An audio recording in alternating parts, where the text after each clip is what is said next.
shifting back to starting the business. Sure. Did you have a plan? Like you had started probably like I did with figuring out like some basic tactics and some marketing and sales. But as far as running a business, there's things about running a business. I'm still figuring this out, like leadership and management team. I mean, you've had a SWAT team that you've worked with and K9 team, but what's it like in the private sector trying to build a team, figure out taxes and accounting and all the pieces of a business that you kind of take for granted when you're working for someone else?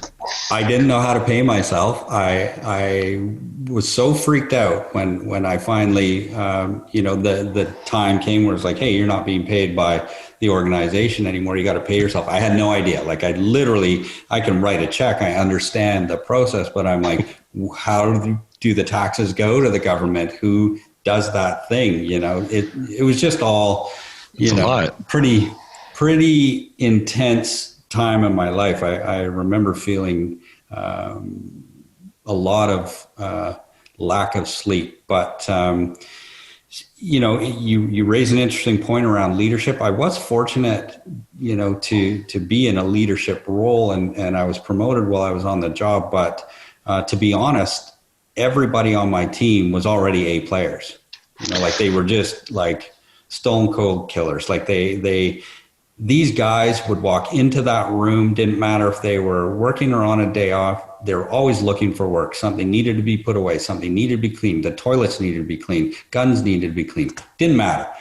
It's not that way in the private sector. You have to really develop a leadership skill that can resonate with your B players, your C players, and then anything beyond that,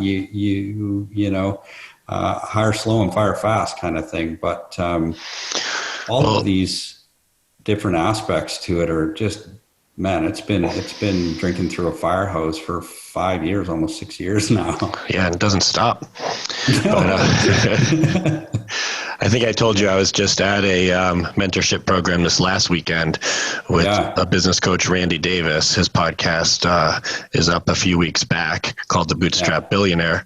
And he had said the two main things to focus on: hiring A-plus talent and developing your leadership skills. He said, if you take care of those two areas, it will get rid of most of the other problems that you have in business.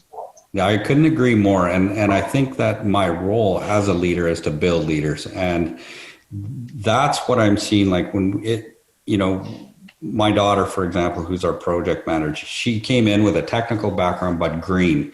And it's taken really 2 years, 2.5, 3 years, I guess she's been with us now. And to really develop her skill set around just getting comfortable enough in the space, and now to start making decisions and to be, leading just her own role and function to start to feel like if somebody else was to come in under her, I could lead them because I know kind of what to do. But to develop her in that capacity and to rely on my COO to be having those conversations, you talk about hiring A-plus talent. It took me 2 years to hire Al, who was, a young guy who exited out of a company. He was the CEO there. And, he came when we started talking. I started to try and reel him in. It took a very long time. And I said, well, then just come and look at the numbers that this business is capable of doing. And that's when he said, okay, yeah, this is something that I'm interested in from all of the different moving parts. So he was our biggest A-plus hire. And then my business partner, Jack, already an A player as far as copywriting goes and the different components of for sure of a business. But learning how to navigate your leadership team, and Jack's not going to be somebody that deals with HR at all, right? It just takes him from his zone of greatness. Al is pretty good at it. I'm less so because I'm more rigid, having developed a lot of my leadership skills around that military framework, that police framework. Communication is something that my wife, who is, she was very, not I shouldn't say high ranking, but she was as high ranking as you go in the non-commissioned ranks as a police officer as well. But absolutely unbelievable at communication. So she teaches me my communication skills and how to reframe things with people in a way that they can receive it. And those are all these things that, you learn along the way that you do something for so long, 15, 20 years, that it just seems that when you come into the private sector, this is how it gets done. It's not that way. Right. I was going to ask you about that. Like military and police kind of personalities that you work with could be a totally different kind of person. Yeah. Well, I didn't run a democracy when I ran the team. Right. It was the commands, right? It's like follow the commands, where that might not work just as well in the office. Like, I command you to get this copy done by the end of the day. You got to switch to more of a servant leadership kind of, like you said, like leading by providing resources that people need, removing obstacles that are getting in their way, holding them accountable, and really self-leadership, leading by example. And I think both you and I had to learn a lot about just kind of our own schedule. Like, we're disciplined, and when it came to sports or police work, it's like you knew exactly what to do. But it took me a while to figure out how to structure my day. And that is so funny. But gosh, it's so productive. And didn't Craig Ballantyne help you a lot with that as well? So that was where I had to get to, because I had a conversation my first week where I started to do this full time, and I talked to Jack. I'm like, I do not know what to do right now with my day. Like, it was just so regimented. And I'm like, what do you do? He's like, I wake up, I read, I go for a walk, I come back, I work. I'm like, I was just completely out of my structure. All structure gone. So I worked with Craig at one of his events. I did his perfect day, perfect. He ended up doing a 30, 60, 90 and 1-2 year plan, I think it was. But I actually liked his framework a lot. Craig is, as you know, very regimented, and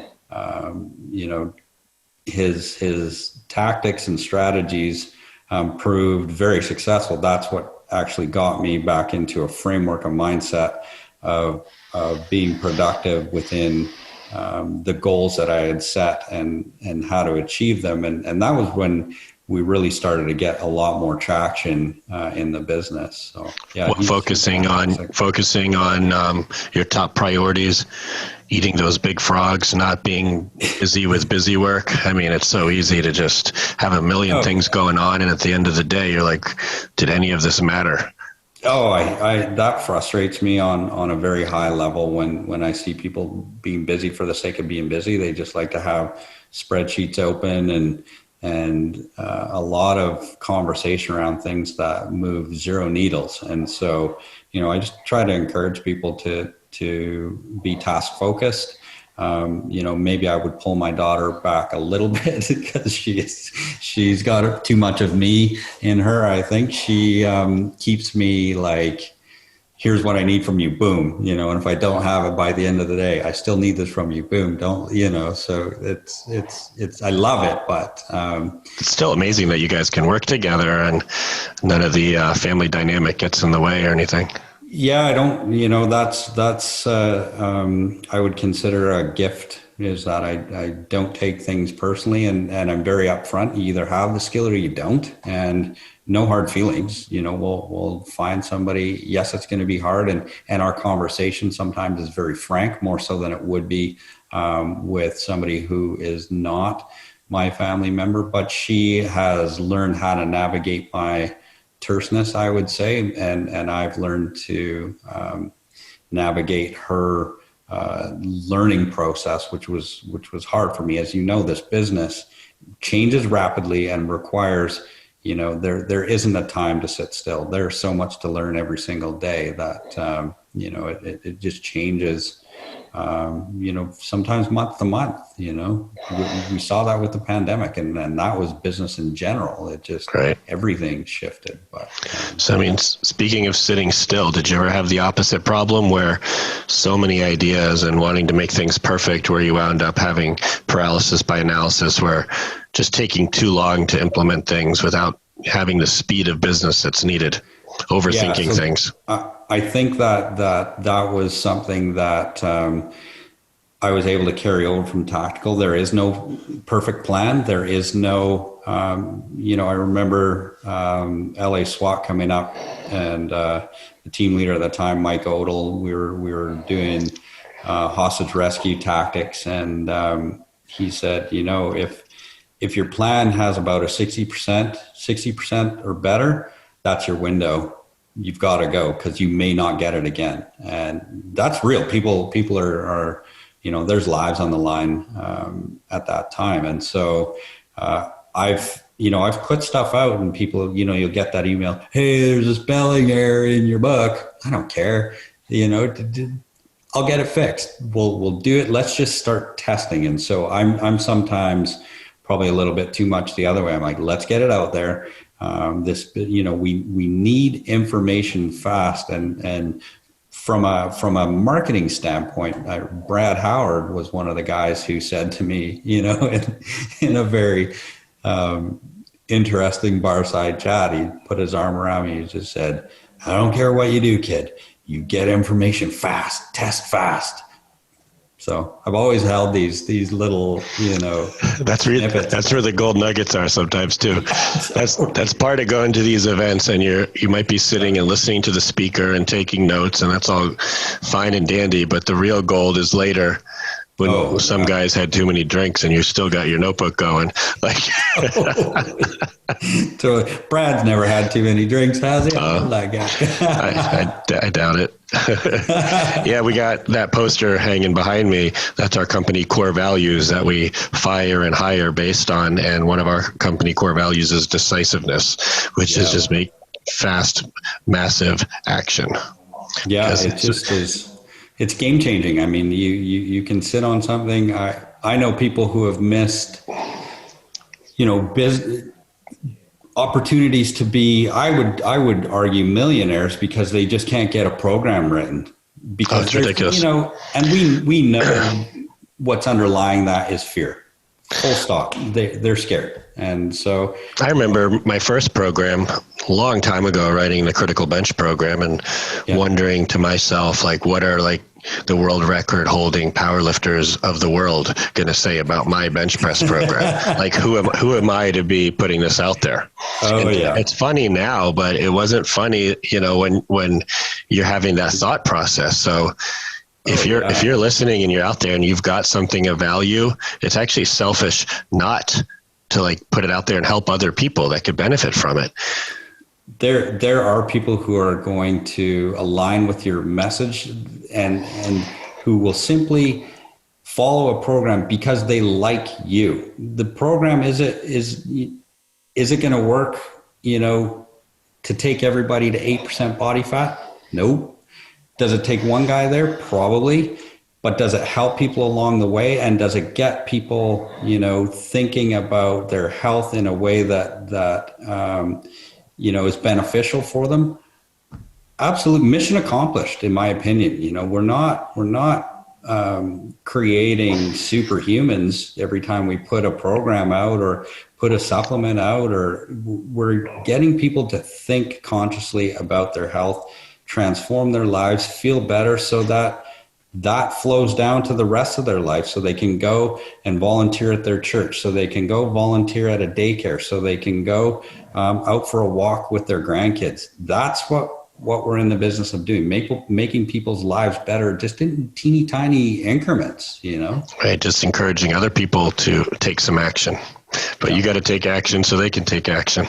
Yeah, 100%. 100%. I feel like so many times it comes down to energy is almost like that foundational piece, where if you've got the structure off and you don't have, you'd think having a schedule that's too strict is the opposite of what I wanted as an entrepreneur. I wanted freedom. Yeah. But then I've actually found that as I structure myself, I feel more free. I have more energy, and it feels better, even though it's not why I got into business. It's not what I thought I wanted. So. Yeah, I know. Like but the joy around building something and creating opportunities, like, you know, I've used my daughter as an example a couple of times, but for her to be able to work at home and not you know, I remember her graduating from college, and she was highly recruited for one of these agencies that does development, and she was 2 weeks there, and she phoned me crying. She's like, I am not cut out to work in this kind of environment. Like, I just can't do it. And I said, well, come work for us. And so the value that I get from creating opportunities for people to work in a way that they want to work and still facilitate their own dreams, their own growth, man, it's rewarding. All the reward. Yeah. It's fantastic. That's so cool. 2 weeks. You lasted like 20 years in a career. Oh, I know. But I love my job. Right. I catch bad guys all day long. It's the politics of policing or any bureaucracy that will kill you. Like, it will. If you get caught up in it, they will. It's a machine that just is as backwards as they come. But